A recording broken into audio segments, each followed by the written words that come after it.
We love cartoons and you should too. Welcome to our What Is series where we break down shows in progress so you can know what they're all about. And today we're going to be taking a look at Adult Swim's own sci-fi smash hit, Rick and Morty. Spawned from the wonderfully demented mind of Justin Roiland, an actor, comedian, and voice of Lemongrad on Adventure Time, Rick and Morty is loosely based on Roiland's own crude and very not safe for work Channel 101 film festival short called The Adventures of Doc and Marty. Yes, even at its birth it was plain for all to see that Rick and Morty is a big old twisted love letter to the Back to the Future series. The series also happens to be co-created and produced by Community's own Dan Harmon, who FYI provides the voice of Bird Person. The series follows the space and time hopping adventures of Rick Sanchez and his grandson Morty Smith. Yes, unlike Doc and Marty, Rick and Morty are actually related, which makes their relationship that much more personal and at times that much more dark and messed up, but I'll get to that in a minute. The average episode of Rick and Morty usually involves the duo jumping to some crazy alien planet or alternate dimension with the help of Rick's spacecraft or portal gun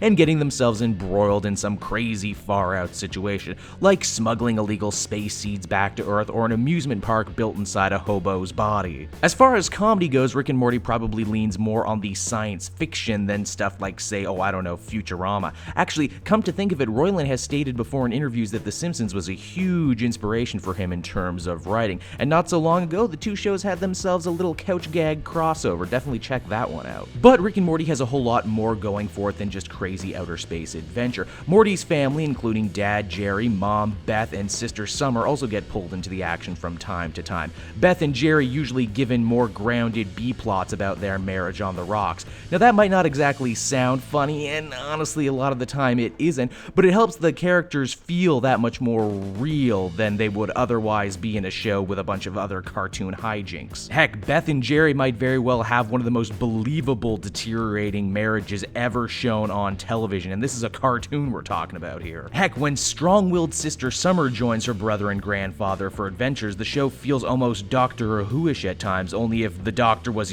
even more of an a-hole than he sometimes can be. Yes, Rick is the smartest man on Earth, maybe one of the smartest beings in the multiverse, and because of that, he tends to not be very nice and not sugarcoat things. He also drinks to excess, abuses substances both earthly and alien, plus there's all that, child endangerment stuff that he does, but genuinely he's just so much fun to watch, you forgive him. The other thing about Rick that makes him so compelling is that so much of his life is a mystery, and you get the major feeling going on here that Rick wasn't always this way. Morty, on the other hand, is Rick's total opposite. He's an idealist, he's impressionable, and just a little bit dumb. Of course, that proves to be a positive because as we find out near the tail end of Season 1, his less-than-genius brainwaves help mask Rick's in times of danger. What kinds of danger? Well, you see, like many popular animated shows today, Rick and Morty is a comedy series with a deep and involved lore that aims to keep fans talking and invested. One of the more interesting aspects of this is the Council of Ricks,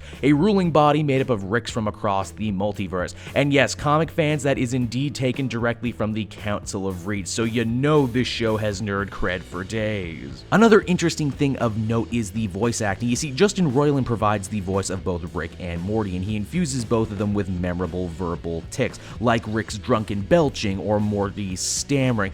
This could be something that could turn off people, but I assure you, once you stick with it, you wouldn't be able to imagine the show without it. The musical choices are also pretty darn electric. Season 2 ended just recently, and they used Nine Inch Nails' Hurt to great effect. Now, as I've been trying to get across all video, Rick and Morty is a very dark comedy, dealing with such themes as murder, suicide, and the futility of existence when confronted with a multiverse. But still, at its heart, it's a very funny show, and all the stuff I mentioned before, while heavy, never get in the way of a good fart joke or pop culture reference. Quite simply, Rick and Morty is one of the most wonderfully weird and well-realized animated comedies to grace the small screen in a very long time. At the moment of this recording, the second season has just wrapped on a huge cliffhanger, I might add, and left such famous fans as Spider-Man writer Dan Slott and even WWE's Stardust waiting for more. And you can bet when the show returns, I'll be back for more. Until then, everyone, thanks so much for watching. We all hoped you liked the video. Let us know what you think about this series down in the comments section below, and feel free to check out some of the other great videos on the channel. This has been Cape Joel, and I will see you around.